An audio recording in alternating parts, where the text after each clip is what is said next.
Craig is the ideal fit for the profile of our playing list.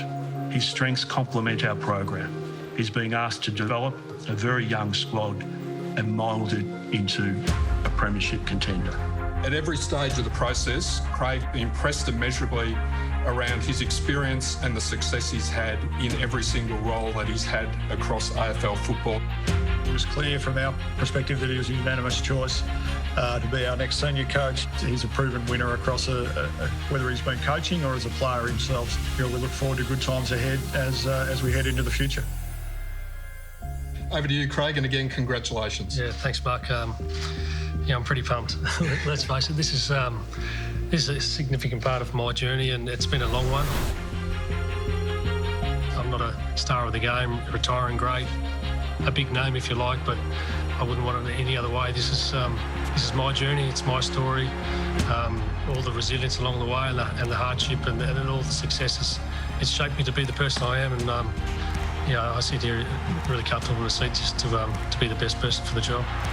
Rounded power, who taps it over to McRae. He loves a goal, Craig McRae. On the left, goal! Development tick, culture tick, strategy tick, and his experience across the board. So, he's a fantastic fella. He'll be terrific for Collingwood. He's had good experience in a couple of different football environments, including Hawthorn and Richmond as well. He's got a great developmental background. He's a ripper bloke, so I think he'd be a great choice. Got a great footy brain. He's a real teacher and a real student of the actual skills of the game.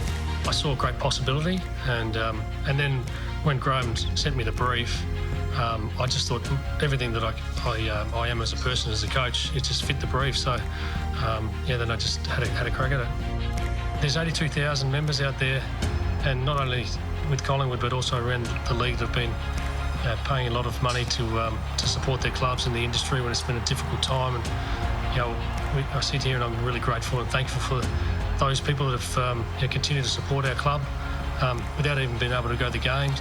We're going to work really hard to develop winning habits and behaviours that you'll be really proud of us, win, lose or draw, the way we go about it. So I'm really grateful for this opportunity, and thanks again for putting me in this chair, and I'm looking forward to getting to work and making this club rise up the ladder like we want it to do. I'm pretty pumped was an excellent opening line. And so he should be. I mean, he's just landed what is one of the most coveted roles in Australian sports, and it comes with it a lot of responsibility and expectation. He referenced the 82,000 members there that are going to need to be patient, I think. But, yeah, it's a great appointment. And I think for a club that's, they've made some big PR and communication disasters over the past 12 months. They nailed the Buckley exit, and they nailed today with the outlining as to why Craig McRae is the right man for the job. It's an incredible stat down the bottom there that he's Collingwood's 16th coach. So it tells you of a litany of long tenures, big names, big characters, big personalities in the history of the club. So it is a serious departure from type. He is a humble, understated journeyman coach who's precisely what they've identified as what they need. And I wonder if in some of that is a little bit of a tonic to what they have been drinking for a long time. Yeah, well, it's definitely a break from convention. And I guess the fact that they've gone through the process, I'm not sure. A real exhaustive process, when you not go a back, window dressing that's exhaustive it. process. So when you go back through, so Buckley obviously was, and Craig McRae referenced, he's not a retiring great or a favourite son or a champion of the game. I mean, you could argue he's a champion of the game with what he was able to achieve with the Brisbane Lions. But you're right, this is a break from the norm for Collingwood. The task ahead, though, is enormous. It is a really long and arduous road that they are going to have to face, and they're going to need to do it as a united front. I think today was the first step towards that. So before we assess his task at hand, just the building of a CV, the accrual of experience, becoming a coach, sort of in every inch of him feels like a teacher, and all the players, all the coaches that he's had along the way. So it takes in Walls and Northey and Matthews, and it is a trait of the Lee Matthews group that they quote almost from day one. Lee Matthews, and he met that right from the start. Voss, Malthouse, Buckley, Dimmer and Clarko as the two recent masters. Yeah, it's an impressive CV, no doubt about that. I think it also, the other thing it does, and Craig McRae made reference to his time at Richmond and paid great credit to his time at Richmond for rounding him out as a coach. I don't think it's any surprise that both Craig McRae and Adam Kingsley, who was, from all reports, a very close run second for the job, who I think will get his own opportunity soon, have both come out of that program. And we know that that happens because the IP that comes along with it and coming from a successful program. But I think that speaks volumes about what Richmond have stood for the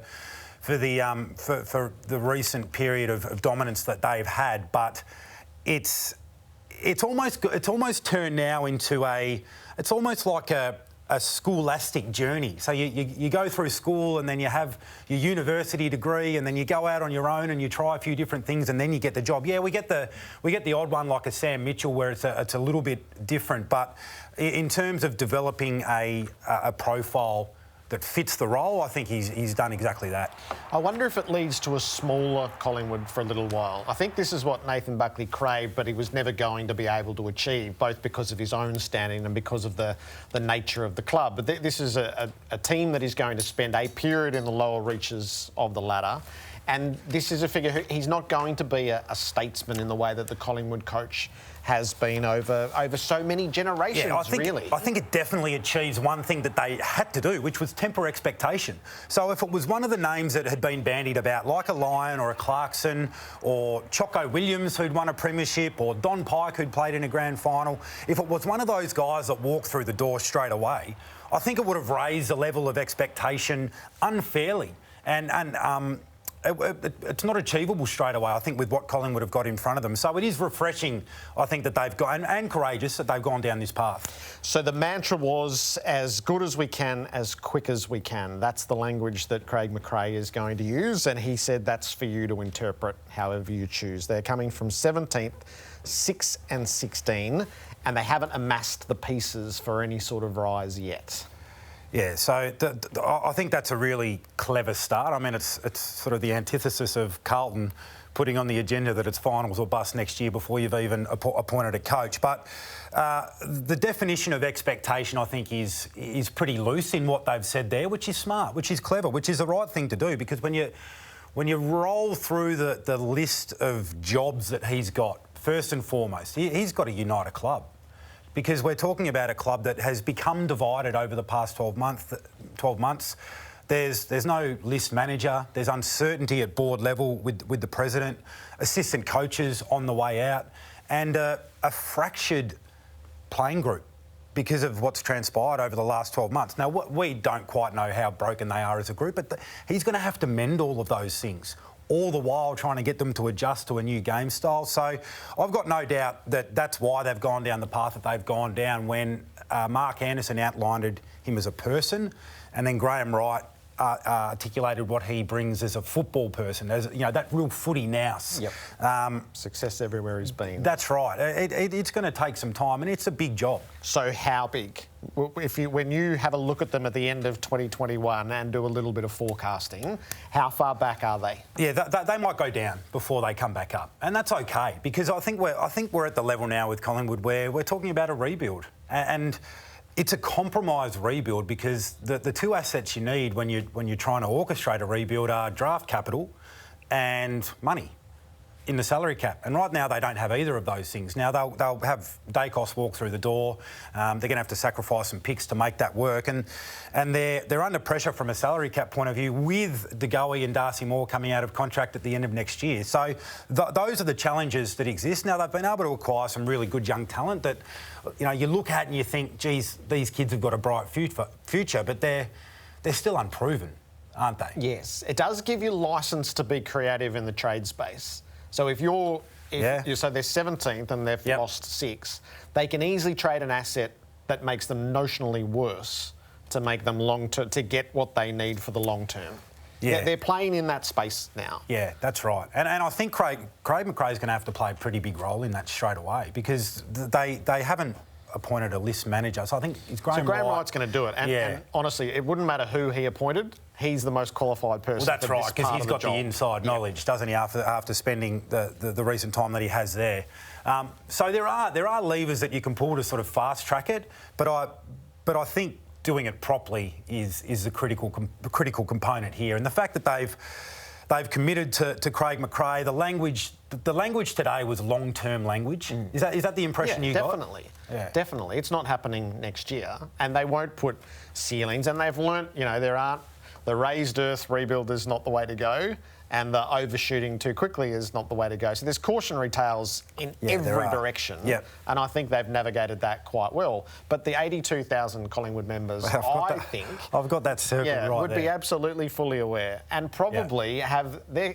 I think supporters are canny enough to go, actually, you wouldn't want to rise too quickly here. You have to amass your assets before you start the climb, or you plateau somewhere in the middle and you're in no man's land. Which is hard for a big club to do, because we know it garners a lot of attention. One of your greatest strengths as a football club, Collingwood, is a weakness in that sense, isn't it? Because the pressure and the expectation is always so great. But I think the language today was a great jumping off point.